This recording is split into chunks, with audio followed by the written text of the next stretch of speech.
আসসালামু আলাইকুম রহমতুল্লাহি বারাকাত। আশা করি সবাই ভালো আছেন। আজকে আসলে ডিউটি শেষ করে বাসায় যাচ্ছি না। কোম্পানির গাড়ি ছিল, গাড়ি অন্যান্য লোকদের নিয়ে চলে গেছে। আমি যাচ্ছি রিয়াদ হারা বাঙালি মার্কেট। ওখান থেকে কিছু কেনাকাটা করতে হবে আসলে বাসার জন্য, কিছু মাছ তরকারি কিনবো। তো রিয়াদ হারা আসলে ওই এলাকাটা হচ্ছে বাংলাদেশি অধ্যুষিত এলাকা। তো ওখানে প্রায় সব ব্যবসা প্রতিষ্ঠান বাংলাদেশিদেরই। আর এখানে বৈধ অবৈধ প্রচুর বাংলাদেশি থাকে।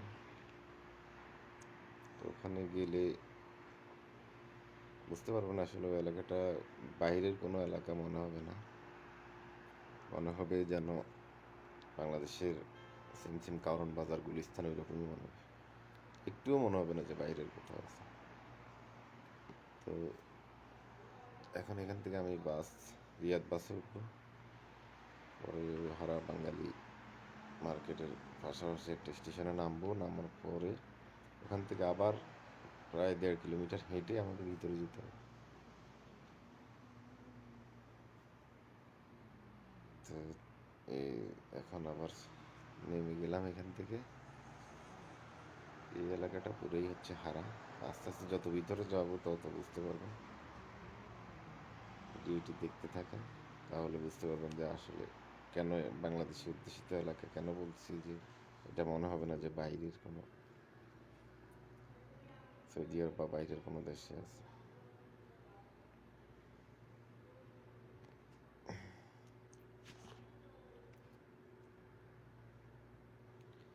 এখানকার আসলে সব ব্যবসা প্রতিষ্ঠানই বাংলাদেশিরই। এখানে প্রচুর প্রতিষ্ঠিত বাংলাদেশি ব্যবসা বাণিজ্য করতেছেন। প্লাস আরেকটা দুঃখের বিষয় হলো এখানে প্রচুর অবৈধ বাংলাদেশি, যারা এই অনেক আসলে স্বপ্ন নিয়ে এই দেশে আসছেন, অনেক টাকা টাকা পয়সা খরচ করে, কিন্তু দালালরা আকামা দেয় নেই, কাজ দেয় নেই, পরবর্তীতে অবৈধ হতে হচ্ছে।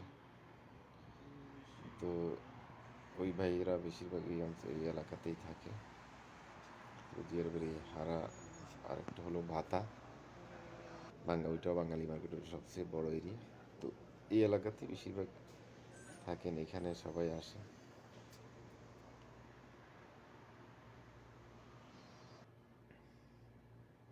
এখানে বিভিন্ন কাজের সন্ধান করেন এখানে থেকে।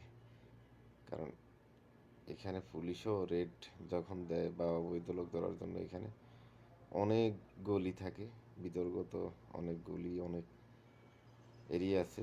তো ওখানে লুকানোর জন্য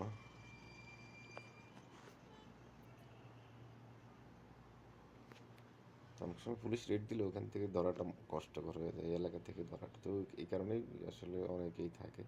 আর বাংলাদেশি অধ্যুষিত এলাকা, বাংলাদেশি ব্যবসা প্রতিষ্ঠান সবগুলোই। এখান থেকে আসলে একটা বড় রুই মাছ নিলাম। এটা বাংলাদেশি এক ভাইয়ের দোকান। তো ওনার কাছ থেকেই প্রায় সময় মাছ নিই।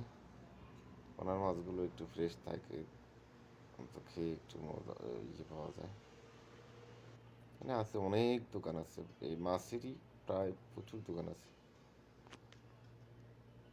আবার এইটা হলো চাকরির বিজ্ঞপ্তির এরিয়া। এখানে সবাই এসে আসলে চাকরির খোঁজ করে, কোনো চাকরি পাওয়া যায় কিনা। আসলে এত লক্ষ লক্ষ অবৈধ, একটা দুইটা চাকরির